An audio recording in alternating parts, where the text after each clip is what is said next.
இன்றே டவுன்லோட் செய்து உங்கள் ஃபேவரட் ஷோக்களை என்ஜாய் பண்ணுங்க. என்ன உன் அண்ணன் மகன் வெறும் பயலுக்கு மட்டும்தான் சோறா? யாரு சொன்னா? அம்பட்டு பேத்துக்கும் தாராளமா பிரியாணி இருக்கு.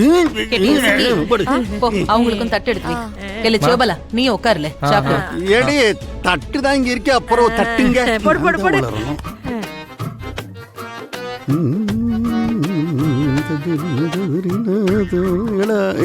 பரணி, கோர்ட்ல என்னைய நிக்க வச்சு கேள்வி கேட்டதுக்கு பிரியாணி சாப்பிட்டு கொண்டாடுதீங்களோ?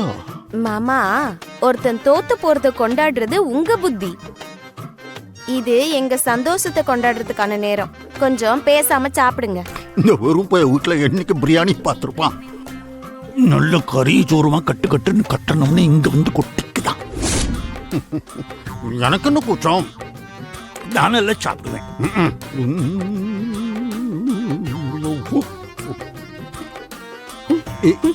ஏ என்ன சிரிக்கிய?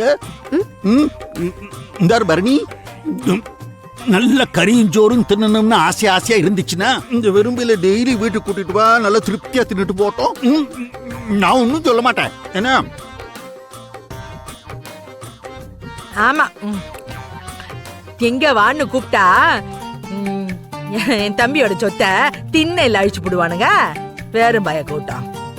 அக்கா, அடுத்தவன் காசுல தின்னணும்னா மானம் வெக்கம் எதுவுமே இருக்க கூடாது. காசுதான் நம்ம கிட்ட எக்கச்சக்கமா இருக்க. ஆனா அந்த பக்கம் ஒண்ணுமே இல்ல. அட கோராமியே, ஏங்க இந்த பிரியாணிய நான் செஞ்சேன்னு நினைச்சீங்களா? என்ன இது வேற மாதிரி இருக்கு. சமையலுக்கு நான் ஆளை வச்சு செஞ்சியோ? ஆமா, ஆளை வச்சுதான் செஞ்சாவ. நம்ம சம்மு வந்தான், பாய் கடையில பிரியாணி வாங்கிட்டு வந்தான். நம்ம எல்லாருக்கும் தேவையானதை விட அதிகமாவே வாங்கிட்டு வந்திருக்கான். இது அம்புட்டியும் நாங்களே சாப்பிட முடியாதுன்னு சொல்லித்தான் அவங்க ரெண்டு பேரையும் இங்க உட்கார வச்சு சாப்பிட வச்சுக்கிட்டு இருக்கேன். என்னோட சொல்லுத நீ வாங்கிட்டு வந்ததா இது? ஆமா மாமனாரே, நம்ம பாய் இருக்கார்ல, பாய் அவரு கடை பிரியாணி தான் நல்லா டேஸ்டா இருக்கா. இந்த எலும்பு இருக்கலாம், அது நல்லா மென்னு அதுல இருக்கிற மஞ்சள் நல்லா உறிஞ்சி சாப்பிடுங்க.